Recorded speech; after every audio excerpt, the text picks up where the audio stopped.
How do you get a narcissist to truly love you?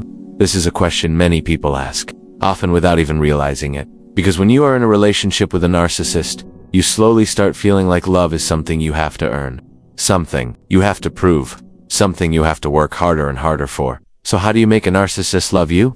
Actually, it's very simple. All you have to do is follow a few rules. First, you must believe everything the narcissist says, no matter how strange it sounds. No matter how inconsistent the story is, you must trust their words more than your own perception. If they tell you something didn't happen, then it didn't happen. If they say you misunderstood, then you misunderstood. Your reality becomes whatever they say it is. Second, you must support everything the narcissist does. Every decision, every opinion, every action, even when something feels wrong inside you. Even when your instincts are telling you that something isn't right. Your role is not to question. Your role is to agree.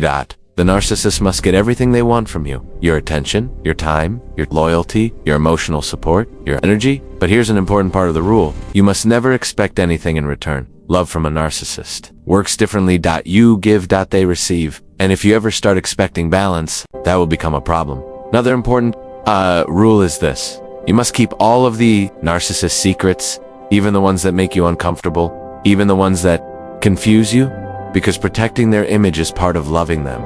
You must also believe that what the narcissist says is always true. You never doubt them, you never question their intentions, you never challenge their version of events, even if something doesn't add up, even if your intuition is screaming at you that something feels wrong, because doubt, in their world, is betrayal. You must never criticize the narcissist. Not their words, not their tone, not the way they treat you. Criticism, even gentle criticism, feels like an attack to them. And love, in this relationship, means protecting their ego at all costs. Another rule is trust. You must believe the narcissist would never cheat on you. You must believe this, even. If you start noticing suspicious behavior, even if the stories stop making sense, even if the evidence begins to appear, because if you question them, they will say you are insecure. They will say you are paranoid. They will say you're imagining things. And if you want the relationship to survive, you must accept that. You must also accept all the corrections the narcissist gives you, because according to them, they know what is best for you. They know how you should behave. They know how you should think.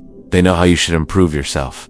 So when they criticize you, it's not criticism, it's help. Sometimes the narcissist will stop talking to you. They will disappear emotionally. They will give you the silent treatment. You might feel confused. You might feel anxious. You might spend hours wondering what you did wrong, but you must believe this is happening for your own good. Maybe they are teaching you a lesson. Maybe they are helping you become better. Maybe they are showing you that you need to try harder. Another rule is that you must never expect the narcissist to apologize. They don't have to say sorry. They don't have to explain their behavior. They don't have to justify what they said or did, because in their mind, they are rarely wrong. And if something went wrong, it probably wasn't their fault. Finally, there is one last rule. Every day, you must remind the narcissist how much you love them. You must tell them how lucky you feel to have them, how special they are, how much you admire them, how grateful you are that they chose you.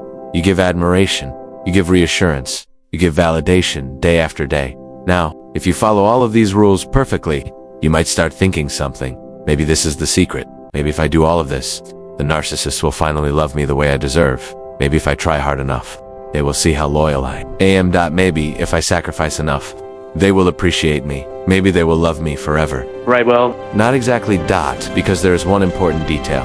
We forgot to mention, a narcissist cannot truly love anyone except themselves. And once you understand that, you stop asking how to make them love you, and you start asking a much more important question. Why was I trying so hard to earn love from someone who was never capable of giving it?